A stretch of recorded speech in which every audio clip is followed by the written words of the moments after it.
Ohio! Golden Week na nga at ito na yung second batch ng aking night shoko. Kung dati is red yung parang, hindi ko alam kung ang tawag dyan. Ngayon naman is blue. At ngayon naman ay gabi na at biglang nag-aya nga aking asawa na pupunta kami sa dagat.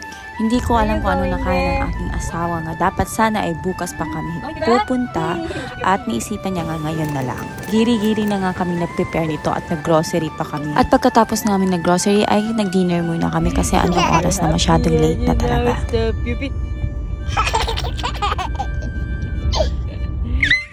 At nagkukulitan nga kami ng anak ko dito kasi sobrang tawang-tawa talaga siya sa mga ginagawa ko. Kailangan ko ayuhin itong si Aling Maliit kasi malayo pa yung biyahe namin. At nang makarating na nga kami, ayan, hindi namin in-expect na masyado palang malamig. Akala kasi namin na hindi malamig paggabi. Pero nagkakamali kami kasi masyadong malakas yung hangin at masyadong malamig. So, andito nga kami ngayon sa Kujihama Beach sa Hitachi. Actually, dapat sa Huwaray lang kami. Kaso, andito pala ang kapatid ng asawa ko at ang basketball team nila, kaya dito na lang din kami pumunta. So, this time nag-barbecue na ako sa mga pagkain namin para bukas, hindi na kami magluluto at prepared na lahat. So, ganito yung setup namin sa loob ni Yumi. At yung asawa ko naman ay nandun sa labas, nakipag-inuman sa mga kasamahan niya. Time check, 3:55 AM. Hindi talaga ako nakatulog ng maayos kasi sobrang lamig talaga. Buti na lang nagdala kami ng mga jacket namin at may kumot pa kaming dinala. Kaya buti na lang talaga kasi akala talaga namin hindi na malamig. Yan yung asawa ko at mga kasamahan niya. Hindi talaga ako nakatulog ng maayos sa sobrang lamig.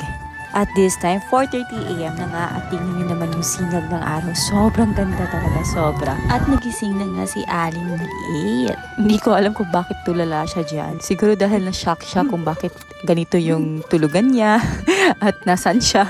O, di ba lasing? Nagkain muna kami ni Aling Maliit bago kami maglaro sa labas at pumunta dun sa dagat. At kinukulit niya yung papa niya dyan kasi gusto niya sigurong gumising na. Papunta na nga kami sa shoreline, ayan, at itong batang ito, sobrang excited na talaga magtampisaw sa tubig.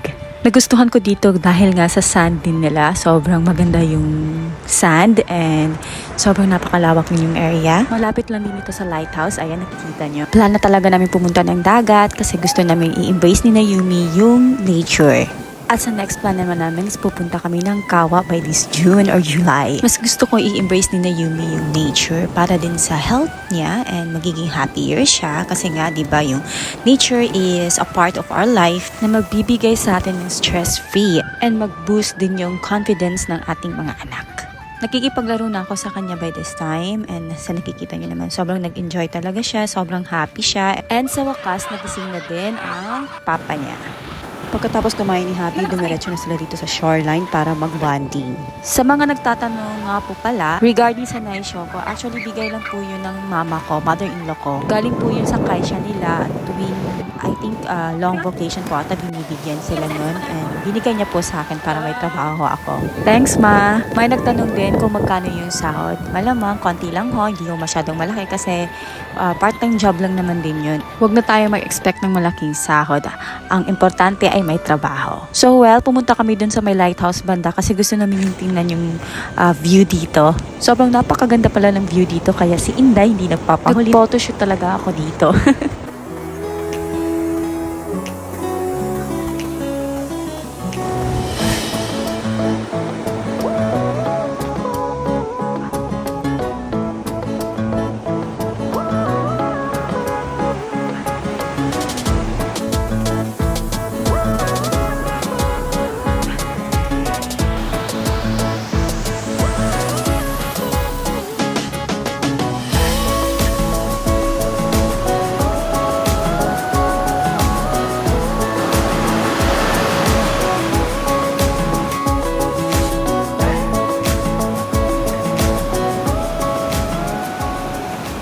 Hanggang dito na lang po muna ang aking video at pauwi na po kami by this time. Thank you po sa walang sawang pagsuporta. Bye!